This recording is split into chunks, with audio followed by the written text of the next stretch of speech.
আজ আমরা দেখব এলোমেলো চুল রেখে কিভাবে ব্যাকগ্রাউন্ড চেঞ্জ করা যায়।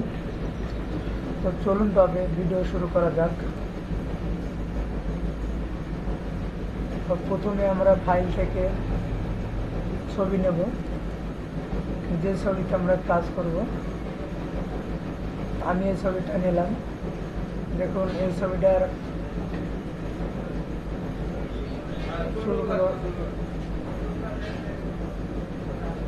এলোমেলো রয়েছে।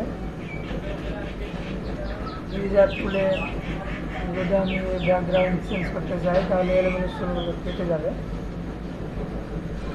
পেন টুলের মাধ্যমে একই ক্ষেত্রে সেম জিনিসটাই হবে। সেজন্য আমরা অন্য পথ অবলম্বন করব।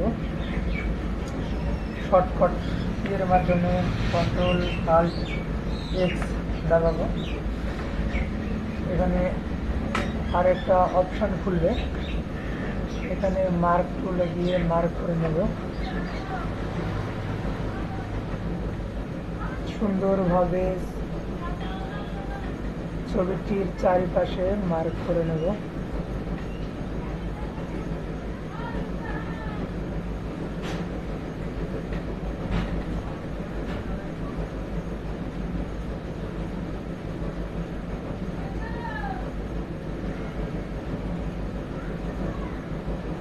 আমাদের প্রায় মার্ক করা শেষ।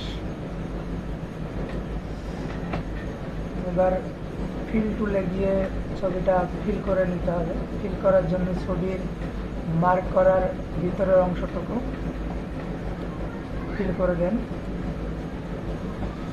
ফিল করা হয়ে গেলে দেখবেন যে এরকম একটা কালার আসবে। এবার ওকে করে দেবেন। ওকে করে দেওয়ার সঙ্গে সঙ্গে দেখুন ব্যাকগ্রাউন্ডটা চেঞ্জ হয়ে গেছে এবং পিএনজি মোডে কনভার্ট হয়ে গেছে। তো আশা করি আপনারা বুঝতে পেরেছেন। ভিডিওর ব্যাকগ্রাউন্ড চেঞ্জ করার জন্য আমরা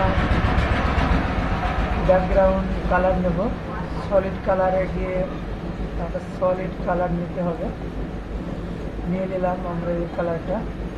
এবার লেয়ারে গিয়ে ফটো লেয়ারটা উপরে নেবেন, কালারের লেয়ারটা নিচে রাখবেন।